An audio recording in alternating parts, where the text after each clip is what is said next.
ایک بہت بڑی حقیقت ہے۔ کہا جاتا ہے جو عقائد ہم اپنے بارے میں اور اپنی صلاحیتوں کے بارے میں رکھتے ہیں وہی حقیقت تشکیل دیتے ہیں جس کا ہم تجربہ کرتے ہیں، جس کا ہم سامنا کرتے ہیں۔ اور یہ بھی حقیقت ہے کہ چاہے آپ سمجھتے ہیں کہ آپ کر سکتے ہیں یا آپ سمجھتے ہیں کہ آپ نہیں کر سکتے، آپ صحیح ہیں۔ یہ ابدی حکمت اس بے پناہ طاقت کو ظاہر کرتی ہے جو ہماری ذہنیت کے اوپر ہمارے کامیابیوں اور ناکامیوں پر اثر انداز ہوتی ہے۔ تصور کریں ایک وسیع زرخیز زمین۔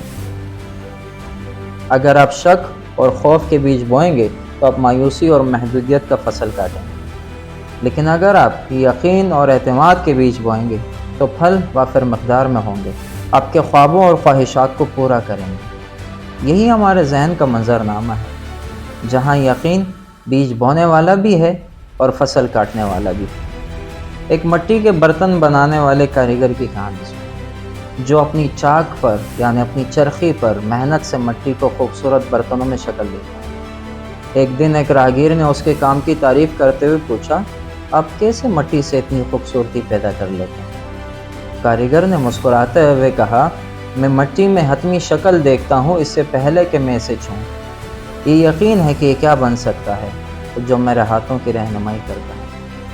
یہ کہانی ہمیں بتاتی ہے کہ یقین نہ صرف ہمارے اعمال یعنی کام کو شکل دیتا ہے بلکہ ہمارے حاصل کردہ نتائج کو بھی بناتا ہے۔ یقین ہماری تقدیر کا خاموش معمار ہے۔ یہ وہ بنیاد ہے جس پر ہم اپنی زندگیوں کی تعمیر کرتے ہیں۔ تاریخ کے عظیم کامیاب افراد کو سوچیں، ان کی مشترکہ خصوصیت ان کے نظریے میں ایک غیر متزلزل یقین ہے۔ خواہ حالات کیسے بھی ہوں، یہ یقین ثابت قدمی، ابھرنے کی قوت اور مشکلات کا سامنا کرنے کی ہمت دیتی ہے۔ یہ روشنی ہے جو اندھیرے سرنگوں میں رہنمائی کرتا ہے۔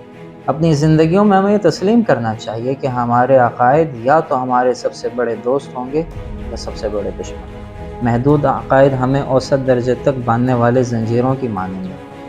وہ دھوکہ دہی سے کہتے ہیں آپ کافی نہیں ہیں، آپ ناکام ہو جائیں گے، یہ ناممکن ہے، لیکن یہ محض وہم ہے۔ خوف اور عدم تحفظ کے سائے ہیں۔ آزادی حاصل کرنے کے لیے ہمیں ایسے مضبوط عقائد کو فروغ دینا ہوگا جو ہمیں اپنی بلند ترین صلاحیت کی طرف لے جائے۔ کوئی پوچھ سکتا ہے ہم ایسے مضبوط عقائد کو فروغ کیسے دیں؟ یہ سفر خود آگاہی اور خود شناسی سے شروع ہوتا ہے۔ ہمیں ان کہانیوں کو جانچنا ہوگا جو ہم خود کو بتاتے ہیں۔ کیا وہ بلند کرنے والے ہیں یا کمزور کرنے والے؟ کیا وہ ماضی کی ناکامیوں سے جڑے ہوئے ہیں یا مستقبل کے امکانات سے جڑے ہیں؟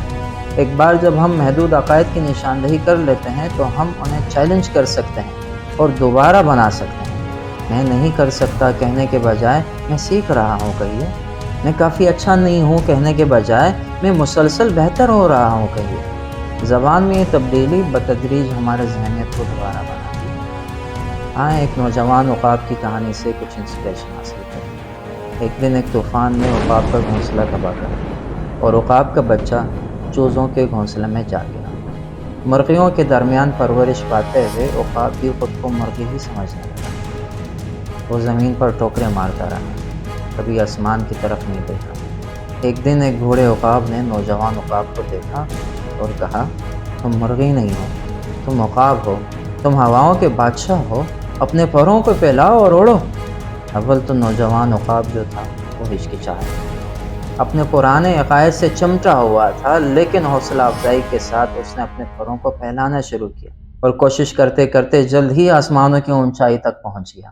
اپنی حقیقی فطرت کو دریافت کر لیا، اپنی صلاحیت کو پہچان لیا۔ یہ کہانی ہمیں سکھاتی ہے کہ کبھی کبھی ہم اپنے حقیقی صلاحیتوں سے ناواقف ہوتے ہیں کیونکہ ہمارے ارد گرد محدود ماحول یا عقائد ہوتے ہیں۔ ہمیں کسی شخص کی یا کبھی کبھار کسی صورتحال کی ضرورت ہوتی ہے جو ہمیں پش کرے، آگے دھکیلے اور ہمیں ہمارے حقیقی صلاحیتوں کے بارے میں یاد دہانی کرائے۔ یقین کی طاقت صرف ہماری صلاحیتوں کو تسلیم کرنے میں نہیں بلکہ ان پر عمل کرنے کی جرت میں ہے۔ جلال الدین بلخی فرماتے ہیں، You are born with wings, why crawl through life؟ تم پروں کے ساتھ پیدا کیے گئے ہو، پوری زندگی کیوں رینگتے رہے ہو؟ ایک مضبوط پاورفل بلیف سسٹم کو فروغ دینے کا ایک اہم پہلو، ایک اہم اسپیکٹ، اپنے آپ کو پازیٹیوٹی سے گھیرنا، مثبتیت سے گھیرنا، نگیٹیوٹی سے دور رکھنا۔ ہم جس کمپنی میں، جس گیدرنگ میں رہتے ہیں، جن کتابوں کو پڑھتے ہیں، جو مواد دیکھتے ہیں، یہ سب ہماری ذہنیت پر اثر ڈالتے ہیں۔ ان لوگوں کی تلاش کریں جو آپ کو بلند کریں، آپ کو چیلنج کریں، آپ کو بلند ترین بلندیوں تک پہنچنے کی تحریک دیں۔ ان کی مثبت توانائی آپ کے خود اعتمادی کو مضبوط کرے گی۔ تھامس ایڈیسن ایک سائنٹسٹ کے نام سے آپ میں سے کچھ واقف ہوں گے، جس نے بلب ایجاد کرنے سے پہلے بے شمار ناکامیوں کا سامنا کیا۔ جب ان کی بار بار ناکامیوں کے بارے میں پوچھا گیا تو انہوں نے جواب دیا، میں ناکام نہیں ہوا، میں نے صرف 10,000 ایسے طریقے تلاش کیے ہیں جو کام نہیں کرتے۔ ناقابل تسخیر مشکلات کے باوجود تھامس ایڈیسن کے ویژن پر اپنے اٹل یقین نے انہیں جاری رکھا۔ ہمارا یہ مائنڈ سیٹ ہونا چاہیے کہ ہم ناکامیوں سے کیا سیکھ سکتے ہیں۔ ناکامیاں ہمیں کون سے ایسے مواقع دیتی ہیں جس سے ہم کچھ لرن کریں، کچھ سیکھیں، کوئی اپورچونیٹی ہے۔ یقین کو زندگی کے عمل اور دریافت میں گہرے اعتماد کی بھی ضرورت ہوتی ہے۔ شک کے لمحات ہوں گے، راہ غیر واضح ہوگی، ان وقتوں میں رومی کی حکمت کو یاد کریں، جنہوں نے کہا جب آپ رستے پر چلنا شروع کرتے ہیں تو رستہ ظاہر ہوتا ہے۔ اپنے آپ پر ٹرسٹ رکھیں، یقین رکھیں کہ آپ کا بلیف، آپ کا یقین رستے کو روشن کرے گا، چاہے صرف چند قدم ایک وقت نہیں کیوں نہ۔ قدیم تعلیمات ایک ہائر پاور پر، اعلیٰ طاقت پر یقین رکھنے کا زور دیتا ہے۔ اسلام میں توکل کا تصور اس اعتماد کی تجسیم ہے۔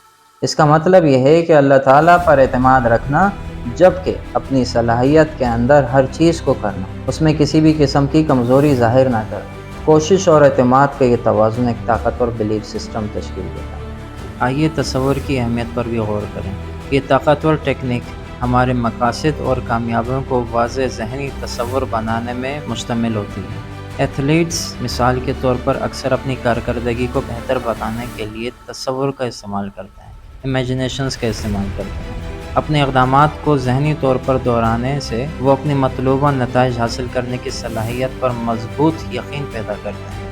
ماہر نفسیات ایلن رچرڈسن کی باسکٹ بال کھلاڑیوں پر کی گئی ایک تحقیق نے انکشاف کیا کہ جنہوں نے تصور کی پریکٹس کی، انہوں نے اپنے فری تھرو شوٹنگ کو اتنا ہی بہتر کیا جتنا کہ انہوں نے جسمانی طور پر پریکٹس کی۔ یہ دماغ کی ناقابل یقین طاقت کو ظاہر کرتی ہے، جو یقین کے ذریعے ہمارے جسمانی حقیقت کو متاثر کرتی ہے۔ ذاتی نشو و نما اور کامیابی کے درمیان میں مینٹرشپ ایک اہم کردار ادا کرتی ہے۔ ایک سرپرست کا ہونا جو آپ کی صلاحیت پر یقین رکھتا ہو، آپ کی زندگی میں تبدیلی لا سکتا ہے۔ وہ رہنمائی، حوصلہ افزائی اور آپ کی حقیقی صلاحیتوں کو ظاہر کرنے کے لیے آئینہ فراہم کرتے ہیں۔ ان کا آپ پر یقین آپ کے اپنے یقین کو بھڑکاتا ہے، ایک طاقتور ہم آہنگی پیدا کرتا ہے۔ جب ہم اس سفر کو جاری رکھتے ہیں تو ہمیں یاد رکھنا چاہیے کہ یقین کوئی منزل نہیں بلکہ ایک مسلسل عمل ہے۔ اسے پرورش، عکاسی اور مطابقت کی ضرورت ہوتی ہے۔ زندگی کے چیلنجز ہمارے یقین کو آزما سکتے ہیں، لیکن ہر آزمائش ہمارے عزم کو مضبوط کرنے اور اپنے آپ کو گہرائی سے سمجھنے کا موقع دیتے ہیں۔ آخر میں مہاتما گاندھی کے الفاظ کو اپنائیں، جنہوں نے کہا، انسان اکثر وہی بن جاتا ہے جسے وہ خود کو مانتا ہے۔ اگر میں خود سے بار بار کہتا رہوں کہ میں ایک خاص چیز نہیں کر سکتا، تو ممکن ہے میں واقعی اس کے کرنے کے قابل نہ رہوں۔